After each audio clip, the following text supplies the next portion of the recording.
and welcome to my channel, Crafty Gal Confessions. If you can't tell from the description, we are big Bluey fans in my house.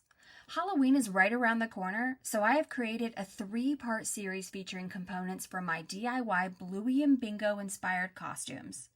Here in part 1, we are creating a no-sew felt embellished garment using City Threads cotton dresses to create the body of the costume. A big thanks goes out to City Threads for providing us with these dresses for the project. I specifically chose City Threads because they have a huge selection of solid colored basics that are both high quality and sensory friendly. And y'all, they had the perfect shades of blue and orange for this one.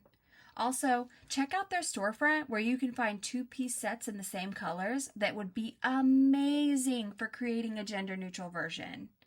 If you'd like to get the details for the rest of this costume, head over to my channel and, of course, my blog for everything you need to know.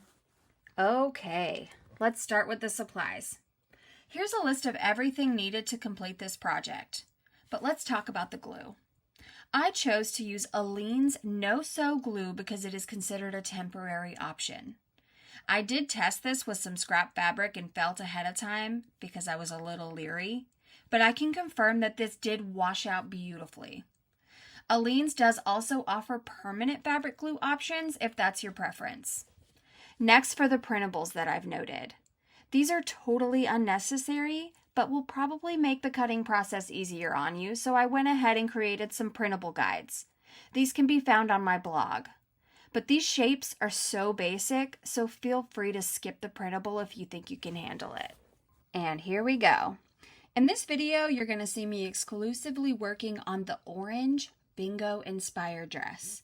My step-by-step blog post features all the still shots from the Bluey inspired option of this dress. And I've also linked the Etsy shop I purchased this felt from, along with the exact colors used for each character if you'd like to check that out. The process for both dresses is the same, just the spots on the back of the dresses are different for each character. First, I've tested out the sizes on my belly printable guide to decide which option looks best for the size of dress I'm working with. The orange dress is a 2T for your reference. Once I've cut out the guide, I then fold my lighter piece of felt and place the guide against the fold, cutting through both layers to create a symmetrical oval shape. You'll see at the end that I do find a couple little spots I decide to clean up. Once I'm happy with that piece, I then realize I should probably iron all these wrinkles out, and I grab my craft iron. While that's heating up, I go ahead and prepare my printable and cut down the piece for the back of the dress from my darker felt color. When that's finished, I'm giving the dress a quick iron before moving on. Now it's time to decide placement for the belly piece and work on getting that glued into place. This glue is really thick and tacky, but try your best to avoid any heavy globs of it on the felt that could penetrate through the dress fabric and create weird, thicker looking spots once it's dried. To avoid this, I used a paintbrush to thin out the layer of glue as evenly as possible. Any normal paintbrush or foam brush would work for this. You might even be able to use your fingers. Once I'm happy with that, I go ahead and carefully place the piece exactly where I want it on the dress. As I said before, this glue is super thick and tacky, so all you need to do is give it a quick press and you can move on without needing to let that bully dry. Now I'm flipping over to the back side and I'm deciding where I want that back spot placed. When deciding this, we need to keep in mind that we will be clipping a tail to the waistline area. So you want to place it a little higher up on the back, leaving plenty of room for your tail placement.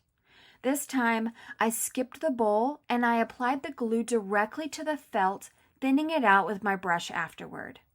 And again, we're going to carefully place that felt piece onto the dress.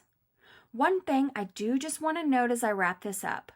If you are using the same washout glue that I did, I do recommend washing your piece by itself with the pre-soak option when you're ready to remove that felt.